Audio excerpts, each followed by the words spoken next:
Hi, my name is Johnny and I like playing bass. I'm gonna show you something in your face. Hi, my name's Johnny and today I'm gonna do something I don't want to do, and that's choose between two of my children. It's so hot in here.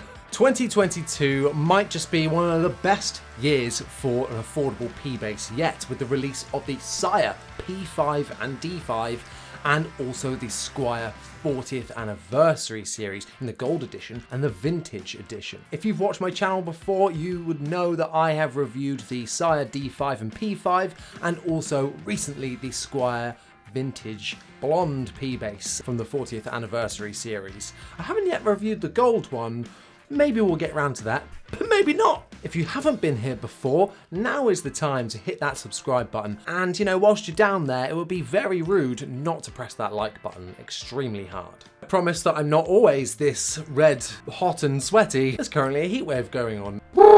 So in order to shoot out these two basses, we're not only going to be having a listen to them side by side, but I'm going to give you my thoughts on which I think is better in a certain number of categories. And those categories are price, hardware, build quality, playability or feel, looks, and of course, sound.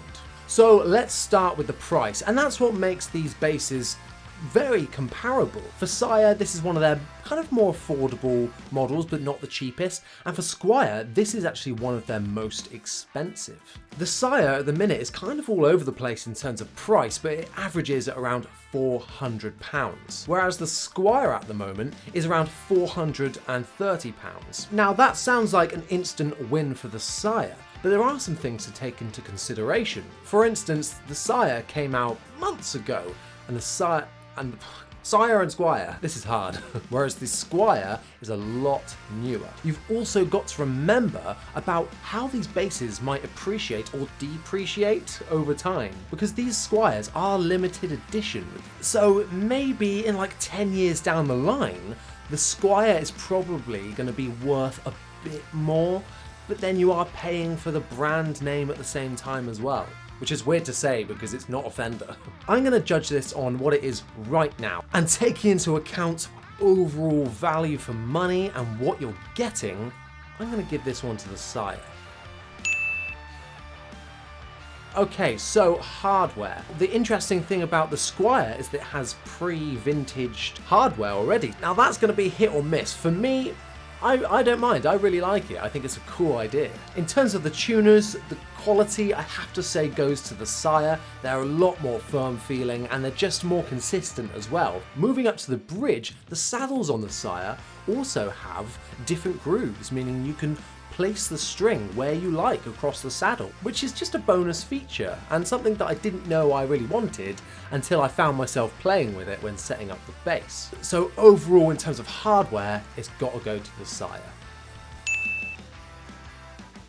Next up, playability / feel. Straight out of the box, I think that the Sire feels more high-end. It plays a bit better, there's less buzz. They've both got satin backs to the neck, 9.5-inch radiuses, and 42mm nuts. And the Sire has rolled fretboard edges, but I don't know what it is. I just find the Squier a bit more fun to play. I can't describe why. It's just, I think it might have a lot to do with the body. The body on the Squier is satin finish, whereas the body on the Sire is a gloss finish. And it sounds like it shouldn't make that much of a difference, but to me, I think it really does. And the Squier is just effortless to play, and I think with a few tweaks to its setup, I think it can match the playability of the Sire. So I feel like I shouldn't be doing this really, despite all the things adding up, but I'm going to give it to the Squier.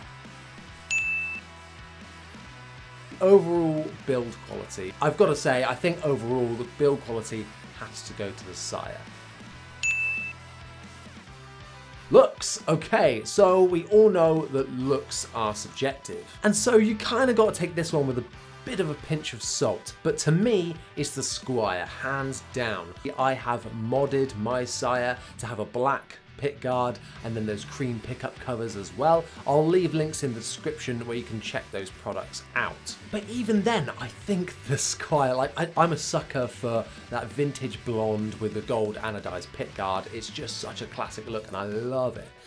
So for me, in terms of looks, despite the roasted maple neck as well, the Sire just inches, the Squier just inches ahead for me. Now let's take a listen to that all-important sound of these basses. Both basses will be played through the Line 6 HX Stomp with the Gallian Kruger head going into the Ampeg SVT 8x10 cab. For our round wounds, we're going to be listening with the Ernie Ball Cobalt strings. And for flats, we're going to use the Tomastic Infelds. Let's have a listen to how these sound back to back.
So let me know what you think of the sound of these two basses in the comments down below. The Squier definitely has a higher output and more low end in its tone, where it's nice and warm and well-rounded in that bottom end, whilst at the same time having this really nice attack that you expect from a P bass. However, sometimes I feel like the notes can get a little bit muddy, especially when you start rolling off the tone. In comparison, the Sire I don't think is quite as rich in the low end, but it's probably more balanced overall, and the note definition is definitely better. With the tone rolled all the way off, I think that the Sire sounds better in that regard. And I'd say the same with flats as well. I think the Sire is definitely more suited to flats than the Squier. But when you're looking at a bass, I would rather have it be rich and warm in the low end and then add some treble or compression or something to tighten it up, rather than not having that richness as the foundation and having to add that in later on. For me, when listening to these side by side, I think the Squier sounds the best. Now don't get me wrong, the Sire still sounds phenomenal, but it doesn't quite come out and grab you like this, does it? It's not quite the same as the Squier. I just think the Squier's got a little bit more character to it. Totting up the scores, we've got a tie. I just think the features of the Sire give it overall better value for money. I feel like overall I should give the win to the Sire here. But one thing I do wish they did was release it in black. Black body, black pickguard, roasted maple neck. Of course I would put the cream pickup covers on there. Oh my god, that would just look insane. So Sire, if you're watching this, hey, come on. Let's work together. Let's make this happen. But yeah, overall, if you're looking to spend around £400 on a new P bass, definitely consider these two. Both are fantastic options. In the description, you'll find lots of little links to all sorts of bits and bobs, including my podcast and any affiliate links, and also the links to the separate reviews of these two basses if you want to hear me diving in a bit deeper to each one. Let me know which you think is your favourite in the comments section below. I hope this video helped. Once again, thank you so much for watching. I'll see you next time.